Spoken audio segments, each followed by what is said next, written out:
Good evening. Welcome to Washington. I'm Bret Baier. 2 U.S. military personnel and 2 American civilian defense workers are dead tonight after what ISIS claims was a suicide attack in northern Syria. The strike comes just days after the U.S. began the process of withdrawing its troops and equipment from Syria. That fact led one Republican senator to lay some of the blame for today's events at the feet of the president and his Syria policy. National security correspondent Jennifer Griffin leads us off tonight from the Pentagon. Good evening, Jennifer. Good evening, Brett. A delegation of Republican senators from the Armed Services Committee, including John Cornyn and Marco Rubio, attended a meeting at the White House with the president late this afternoon to discuss Syria policy in the wake of the attack. Senator Rand Paul says he pushed the president to declare victory and bring U.S. troops home. As people walked along the street in northern Syria, an explosion suddenly rips through a restaurant where U.S. Special Forces had gone for a meeting. Among the dead in the bloody aftermath, 2 American soldiers and 2 American civilians who were inside at the time of the blast. 3 other U.S. troops were wounded.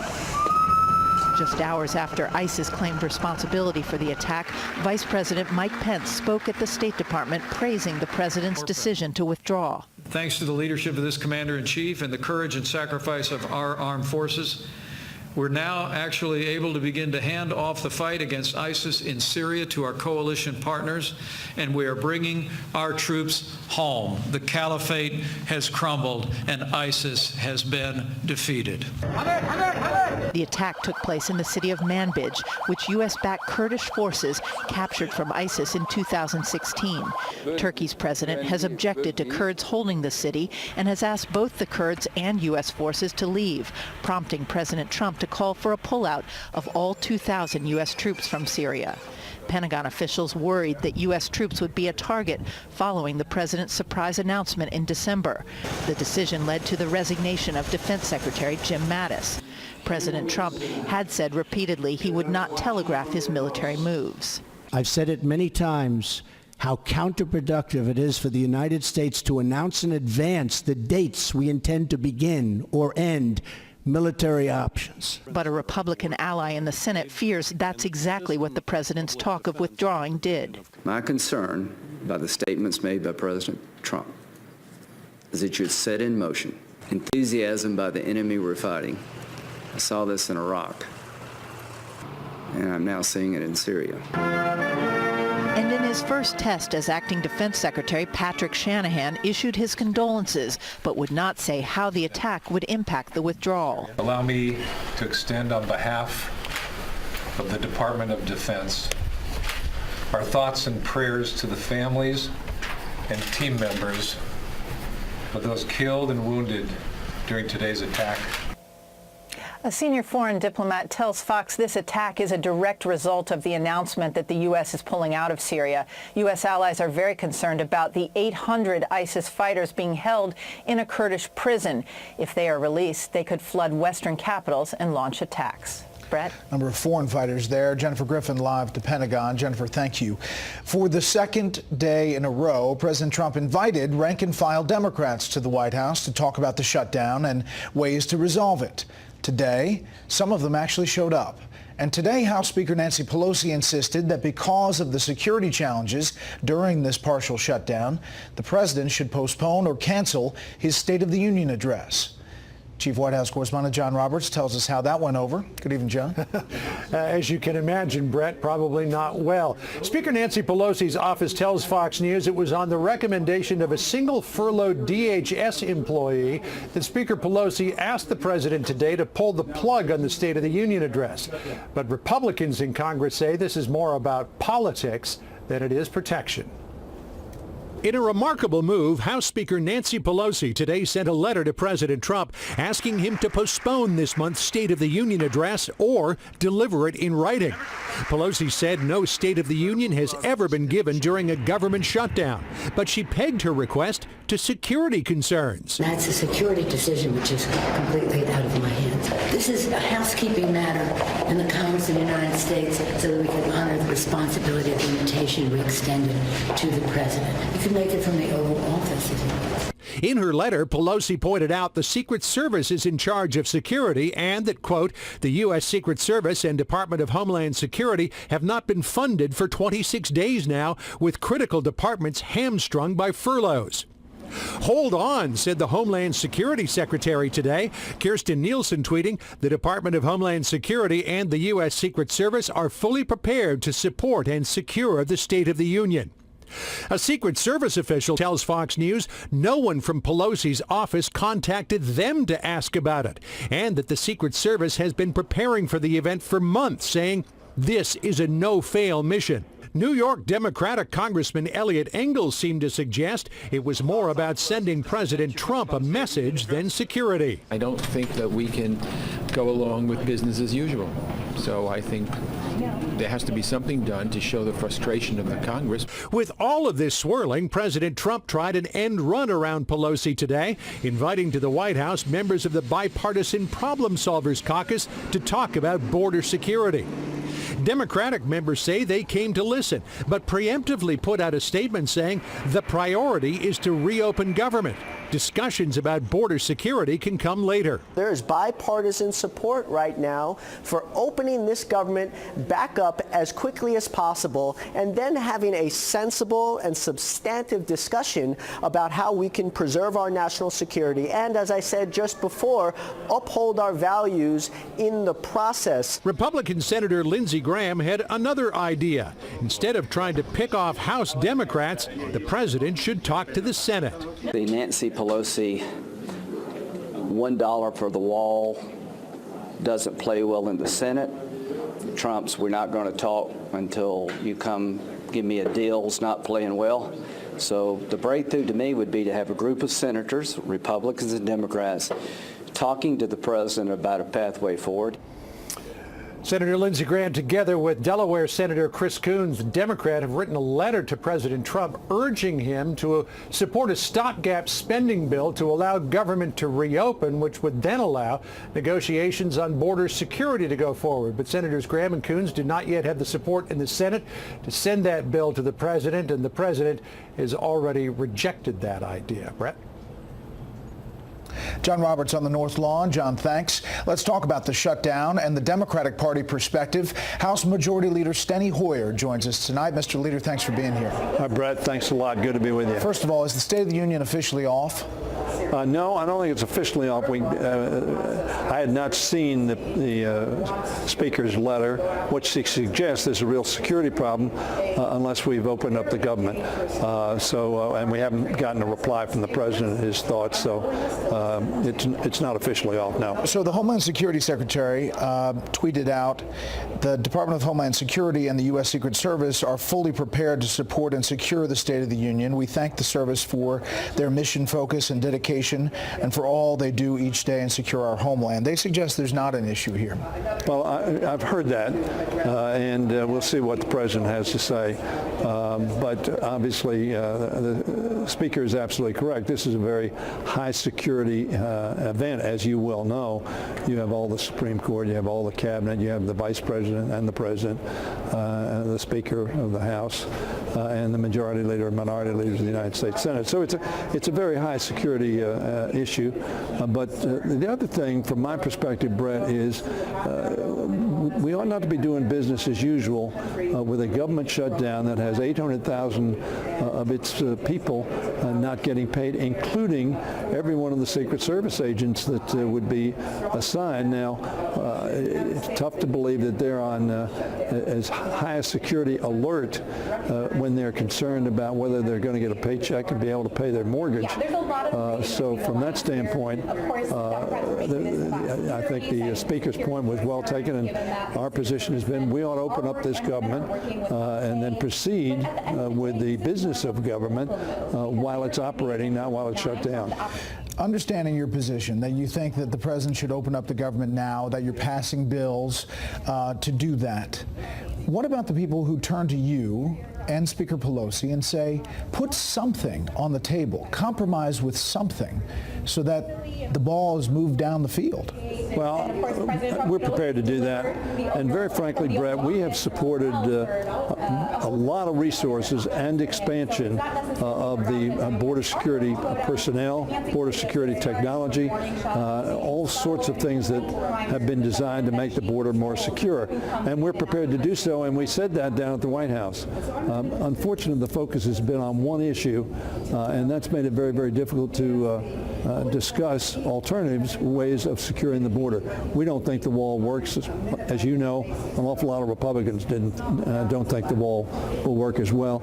And as you know, the Republicans didn't offer a bill on the floor until December 20th, almost before the year was over, on border security. But we're prepared and want to see good, effective border security to protect Americans and stop drugs and illegal contraband from coming into the country. Well, here is the Speaker and the Senate Majority Leader today. A wall is an immorality. It's not who we are as a nation. It's a wall between reality and his constituents, his supporters. The Speaker has recently defined a brand new dogma for the Democratic Party. Actually enforcing our immigration laws with the help of physical barriers is, quote, an immorality. It seems like Democrats are happy to take their cues from the gentlelady from San Francisco and her extreme fringe position. Do you agree with that, Mr. Leader? With that, the guy I just heard was Senator McConnell. I don't agree. The immorality. I don't agree with that. Look, I don't think this is an issue of morality. It's an issue of does it work? And Senator Cornyn, Senator Graham, other members of the United States Senate have put in question whether a wall works, whether that is the best way to secure the border. Now, are some restraints? We've supported substantial restraints. We've supported fencing. We've supported other technologies. My own view is this is not an issue of morality. A wall is immoral if it tries to imprison people who shouldn't be in prison. Okay. A wall that protects people is not immoral. I think the issue is whether it works. You have all kinds of Democrats speaking out about the wall. Yes. Beto O'Rourke, congressman who may be running for president, who knows, said that wall in itself is a racist reaction to a racist myth that does not reflect the reality of this country at all. Do you think a wall or barrier is racist? Look, Brett. Listen, Mr. Leader, here's the bottom line. I don't talk in those terms. Yeah. And I don't think that's the way we ought to look at it. Again, the reason I mentioned Republican senators and House members and the fact that the House didn't bring a bill to the floor until there were 10 days left in the year is because there are an awful lot of people who just believe a wall in and of itself will not work, and the wall is not the best place to spend money. That's what I believe. So for the people who are living in those border states, especially with some barrier that has been constructed, would you remove those existing barriers because you say they don't work? No. So they work there. Brett, let me tell you, you say the people who live on the border area. You talk to the people along the Rio Grande, particularly a lot of towns that have commerce back and forth on a regular basis and have no problem. That's why Senator Cornyn is not a huge advocate of the wall. And you can ask him and read his quotes. I'm not saying he's not supporting the president in building the wall. So they work some places. Obviously they work some places. But the president wanted to first build a wall, apparently 1,954 miles of, and he changed that very substantially. And the debate ought to be not on morality or racism. I will say that we're not pleased with some of the rhetoric that has come about dealing with those coming across the border, and we think some of that rhetoric was in fact racist. We think some of that rhetoric was to inflame and was not based upon facts. But having said that, we're prepared to work with the president to make sure our borders are secure, and that's the important point. Last thing, Mr. Leader. We ought not to do it in an environment that he's created of this shutdown of government. It's not helpful. Last thing. Why not give a lump of money, whatever that number is, a compromise amount, to the Border Patrol and say, you do what you think is the best way to secure America? if it includes a wall or a barrier or slats or whatever you want to call it, why not do that? Why is there not a compromise position here? And how long is this going to last? Look, I think there can be a compromise position. I don't know whether the Border Patrol or some commission or the governors of the 4 border states working together. There are 2 Democrats, 2 Republicans. There are all sorts of alternatives that we could pursue, I think, to come up with a consensus solution to achieve the objective I think we all want to achieve, and that is a secure and safe border for our country and for our citizens. Mr. Leader, we appreciate your time. Thanks, Brett. Appreciate it very much. It is day 2 for the newest Central American migrant caravan headed for the U.S., and the travelers are already encountering problems. Correspondent Steve Harrigan is with the group and reports tonight from Guatemala. The caravan ran into its first speed bump at the Guatemalan border. Riot police blocked what until now had been a rapid march north. Hundreds without identification cards were turned away, along with several dozen unaccompanied minors. Criminal background checks here have led to a number of arrests. A person who had a pending arrest warrant issued by a court here in Honduras was captured for the crime of raping a minor. After several hours of waiting, what remained of the caravan, now around 2,000, crossed its first border on the way to the U.S. Most who march are young men in small groups who carry a knapsack with a spare shirt, a bottle of water, and not much else. This man says he has zero money for what could be a month-long trip. We ask, how will he eat? I will just ask for help to eat along the road because there is simply nothing else we can do. Others carry a much heavier burden.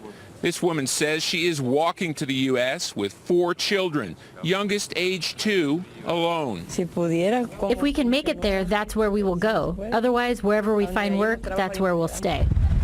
On the march, in lines, along the roadside, toddlers seem to wait patiently, protected for now by little more than their parents' love. As you can see, this is no easy hike. It's up and down mountain roads. There's no real sidewalk, and big trucks come whipping around. But even before this caravan makes it to the U.S., 2 more are being organized right now in Honduras. Brett? Steve Harrigan with the caravan in Guatemala. Steve, thank you.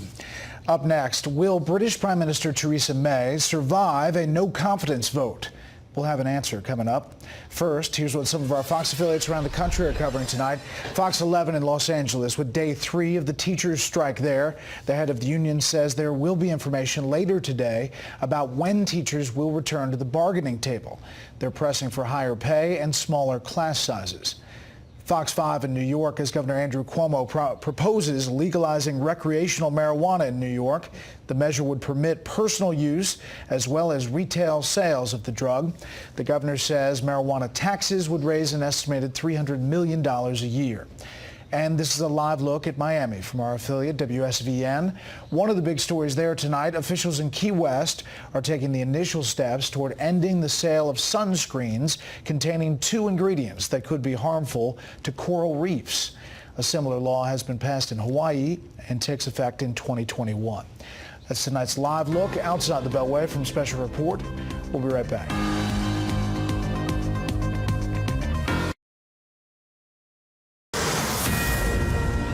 This is a Fox News alert. Just moments ago, law enforcement in Georgia announced the arrest of a man accused of planning to attack federal buildings, including the White House. Investigators say the man was arrested following a tip from someone in that community.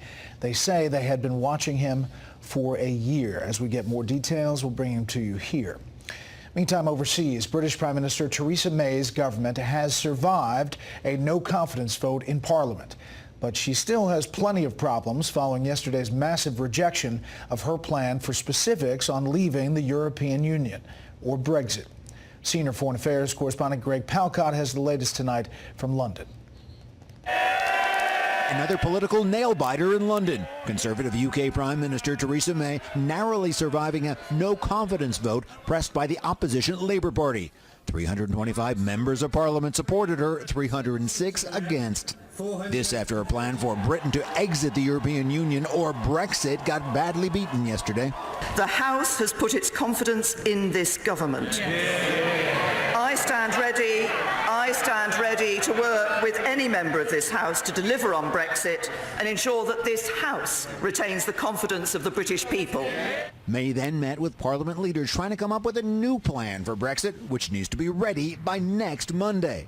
Rival Labour Party leader Jeremy Corbyn says he won't talk to May unless the threat of leaving the EU without a deal in place is taken off the table. The government must remove clearly, once and for all, the prospect of the catastrophe of a no-deal Brexit from the EU. EU officials in Brussels also warned today of the political and economic disruption of a no deal, reportedly suggesting they might extend a looming March 29 deadline to get Brexit done.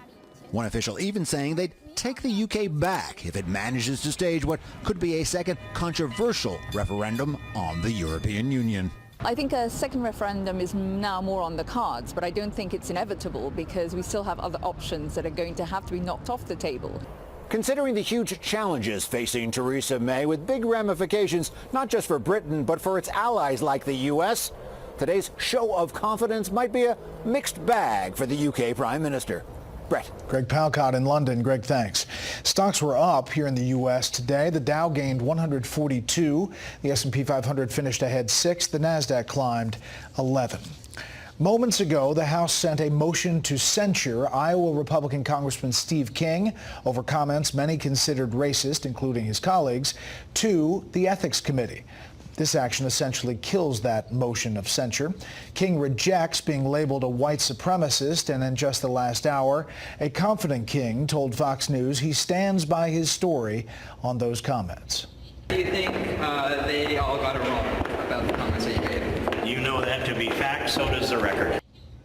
Earlier in the day, the president's press secretary described the comments by the congressman as abhorrent. Sarah Sanders also praised the move by the House Republicans to strip the 9-term Iowa lawmaker of his committee assignments.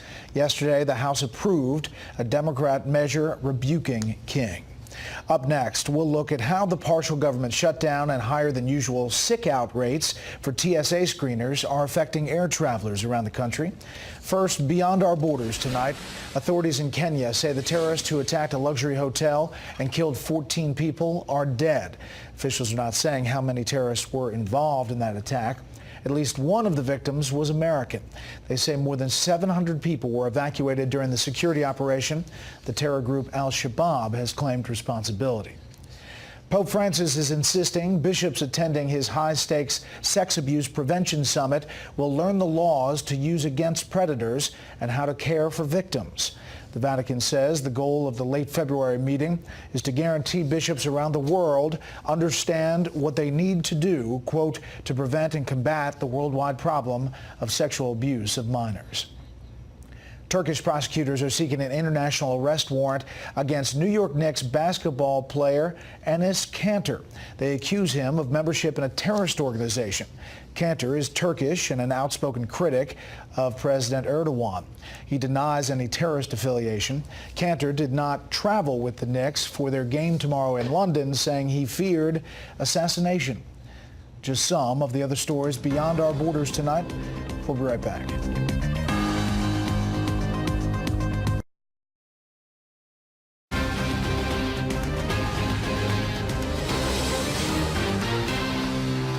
The short-staffed TSA says it moved 1.6 million passengers through its screening process yesterday at U.S. airports, despite high numbers of absences due to the partial government shutdown. TSA saying customers waited less than 30 minutes, with 97% of them less than 15 minutes. Correspondent Jeff Paul reports tonight from Atlanta's airport on what TSA workers all over the country are facing.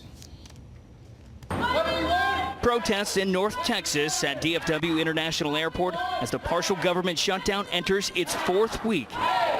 These demonstrators are just a few of the 43,000 TSA officers across the country who right now are working without a paycheck. Everyone's angry, everyone's upset, and everyone's scared. Some now forced to call in sick with budgets being stretched thin for childcare, gas, and everyday groceries. TSA says unscheduled absences at times have more than doubled than last year's rate. I have rent to pay, I have bills to pay, I just need something that'll keep me up. TSA agents are considered essential government employees and are mandated to still show up. But other government employees are being furloughed and taking on second jobs to make ends meet. Volunteers are also pitching in to help fill the void of no pay, in some cases through food drives. This will help immensely. I'm incredibly grateful. In high school, I used to volunteer for St. Mary's Food Banks. Now didn't think I need to utilize their services as an adult, but I'm glad that they're here. Passengers are also taking notice. In Atlanta on Monday, some waiting as long as 90 minutes to get through security. But most are trying to remain compassionate. Just try to be kind and be grateful and appreciative because I knew what circumstances they were working under. I think that's a shame for them, but President Trump just said it's going to be retroactive, so they will get paid eventually, and it'll be a nice lump sum. Give them their money. You know, they work, you know, so if they work and they doing what they're supposed to do, then give them their money. Here in Atlanta, TSA has already sent an additional 20 officers to deal with the shortage of workers and long lines. They'll be sending 120 more in preparation for the Super Bowl that is right here in Atlanta in just a few weeks. Brett? Senator Johnny Isakson mentioning that on the floor of the Senate. Jeff Paul, thank you. We have new numbers tonight indicating how you and your fellow Americans feel about one of the most polarizing issues in the country, abortion. The survey comes ahead of Friday's annual March for Life here in Washington. Fox News at Night anchor Shannon Bream tells us where the abortion fight stands in the U.S. right now. I am putting pro-life justices on the court. That was candidate Donald Trump's 2016 promise, predicting the right to abortion as it now exists will soon be overturned. The annual Right to Life March this week marks the 46th anniversary of the landmark Roe v. Wade Supreme Court decision, with Vice President Pence expected to speak. Advocates on both sides are energized by recent political developments in Congress, state legislatures, and the courts to either impose near total bans or definitively affirm Roe's legacy.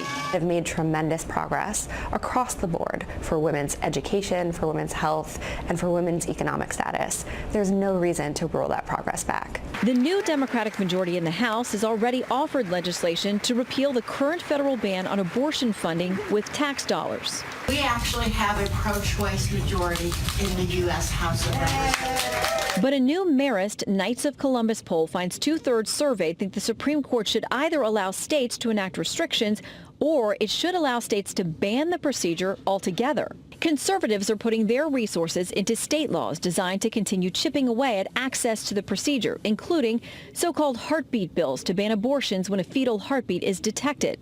And Indiana's law, signed by then-Governor Pence, banning abortions based on race, gender, or disability, including Down syndrome. It's now pending at the U.S. Supreme Court. The court needs to do its job. There are many more cases working their way through litigation right now that have to do directly with state laws that have been passed to protect unborn children, to protect women inside abortion facilities. So I do believe that sooner or later they're going to have to address it.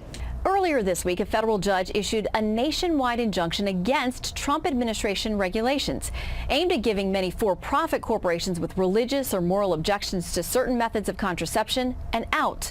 The new rules had allowed those organizations to avoid funding specific birth control methods under employer-provided health coverage. Brett? Shannon, thank you. See you tonight at 11. American military and defense personnel die in a suicide terror attack in Syria. We'll talk about it with Fox News national security and foreign affairs analyst Waleed Faris when we come back.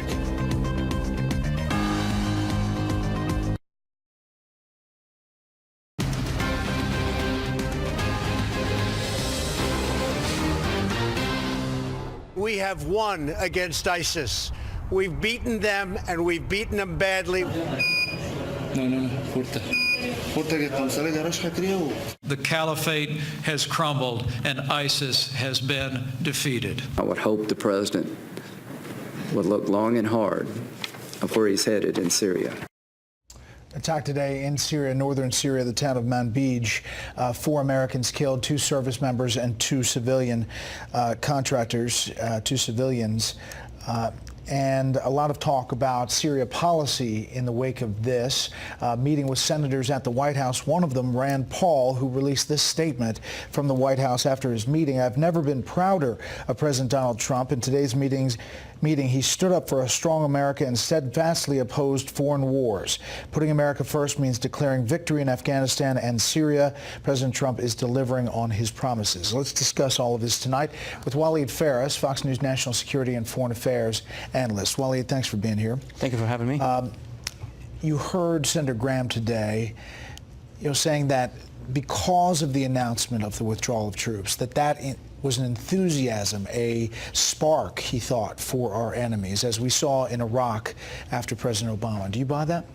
I do buy that, but I add more, Bret. That's exactly what ISIS would do once they realize that we are about to decide. That's to convince us to withdraw faster.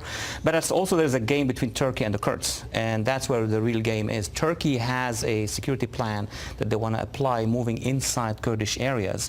That's not exactly what we want to see. We would like to see a separation between the Kurds and the Turks. And what's happening right now is that ISIS understands and is trying to spread chaos. Now, this president should get credit for the campaign against ISIS from 2017 till now and all of the restriction of territory that they covered. But there has been an operation over the last 2 weeks to take out that remaining ISIS part. The president tweeting out spoke with President Erdogan of Turkey to advise where we stand on all matters, including our last 2 weeks of success in fighting the remnants of ISIS and 20-mile safe zone. Also spoke about economic development between the U.S. and Turkey, great potential to substantially expand. Is there confidence that Turkey is not going to move in and wipe out the Kurds? They're not shy about it. I mean, Ankara, the leadership, the government, are saying very clearly they consider our allies, the SDF, as terrorists. So they want to move in, dismantle those militias, create that security zone, bringing in their own militias close to the Muslim Brotherhood, and that way they will defend themselves. But that means that they will be at war with the Kurds for a long period of time, and we are not even present there. And that could even be a danger for themselves because Kurds have networks inside Turkey. So the ideal situation is to separate both forces. Some allies, last thing here, are concerned about the almost 800 foreign fighters who have been captured in Syria being held by Syrian defense forces, overlooked by U.S. troops. And if U.S. troops leave, that all of those foreign fighters will somehow be let go into the wind. That's seriously a big problem, and my sources inside the Kurdish areas have told me as of today that they are considering two things. Number one, connecting with the regime in Damascus, having their army, Assad army, and the Iranians deploy across the border with Turkey. That wouldn't be to our advantage, not to our advantage. And number two, that these prisoners will be given to the Syrians, not to us. A lot of questions going forward. Absolutely. Waleed, as always, thank you. Thank you for having me. Next up, the panel on talks with the White House today about the shutdown and what's next.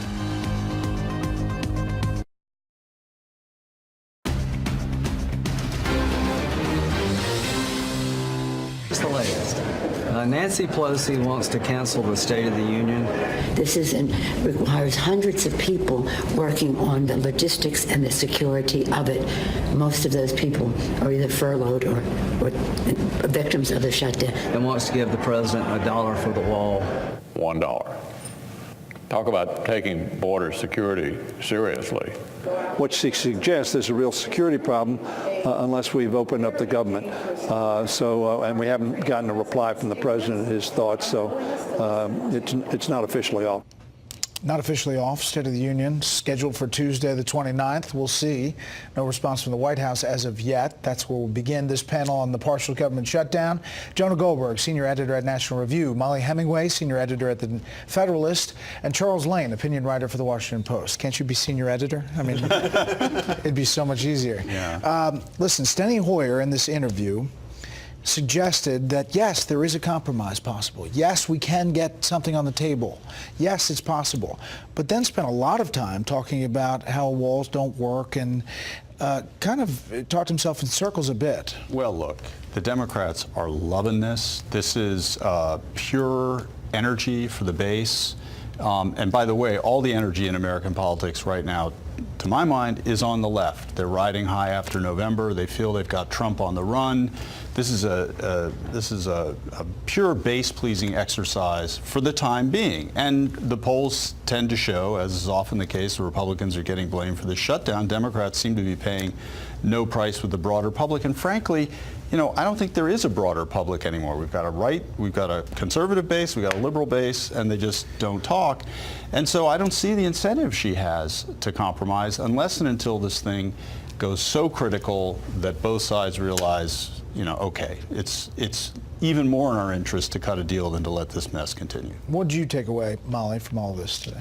Well, I'm not sure if I agree with what Charles is saying here about how this is playing out. I don't think it's particularly good to take over the House of Representatives and immediately have a government shutdown that you don't seem to care much about, that you have your members vacationing in Puerto Rico or working on, other issues. I don't know if that shows a level of seriousness that's particularly good. There's also the issue that I think this is kind of unlike any other shutdown that we've had before, in that 75% of the government is funded. So I think the polls showed that only 6% of American voters even say that the shutdown has affected them negatively. Most people aren't even aware of it. So I'm not sure if it's quite the same situation that we've dealt with before. At some point, I think people are going to have to stop thinking about who gets credit or blame, who does this help or hurt, and just remember, there's a government that shut down. There's a fairly modest proposal on the table for border security and other issues that will help with the inflow of drugs and other problems that happen over the border. And at some point, the adults are going to have to actually take it up and move forward. There is a messaging issue on the Democratic side. Here's Hoyer on the wall. My own view is this is not an issue of morality. A wall is immoral if it tries to imprison people who shouldn't be imprisoned. Okay. Do you think a wall or barrier is racist? Look, Brett. Listen, Mr. Leader, here's the bottom line. I don't talk in those terms. Yeah. And I don't think that's the way we ought to look at it. Went on to say that walls work in some places, and he wouldn't take the walls down that exist currently. Yeah, I mean, there's so much stupidity in the way we talk about the wall stuff. They're inanimate objects. They're literally tools. Sometimes they're useful, sometimes they're bad, sometimes they're good, but we're treating them talismanically. And both sides have turned the wall into what in Hollywood they call a MacGuffin, which is just what the hero wants, or according to the Democrats, what the villain wants. And the reality is, I think Molly is right, is there are enormous, easy, low-hanging fruit public policy solutions here. There are lots of serious immigration restrictionists who would take visa reform and e-verify and all of these kinds of things in exchange for some of the wall. The Democrats are in favor of border security where it exists. They just don't want it anywhere else. The problem is it's just so symbolic that it's become zero-sum. If they win, we lose. So that's the thing. If you don't have a compromise position to put on the table, yes, it fires up your base, and politically you're not being hurt by it, at least for this time. But if you haven't put a compromise on the table, eventually doesn't that come back and haunt you? Again, if we had a situation in which there was a large body of persuadable people in the middle of our political spectrum who might go either way depending on the facts of this, I would agree with you. But we don't have that. We have 42% of America that's for Trump, whatever he says.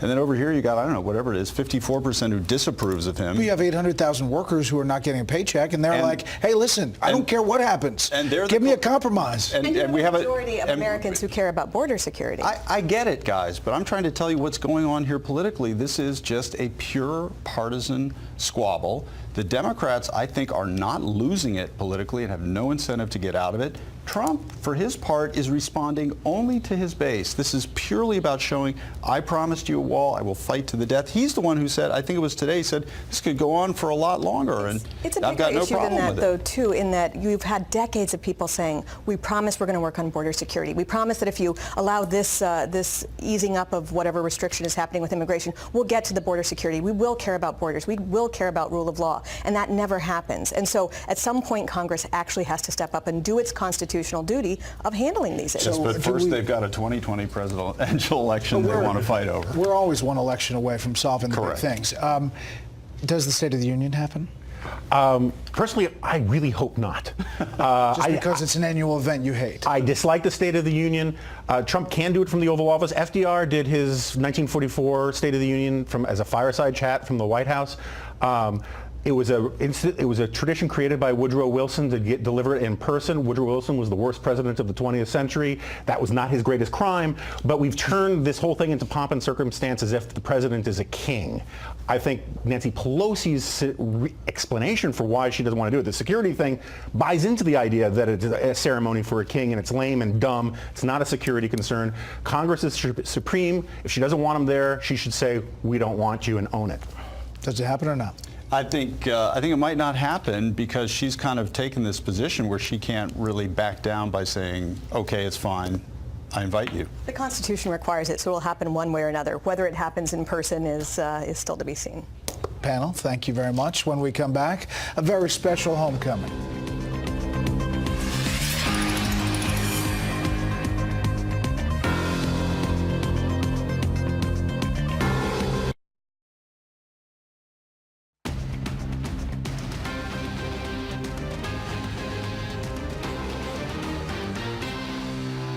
Finally tonight, a sweet reunion between a military couple.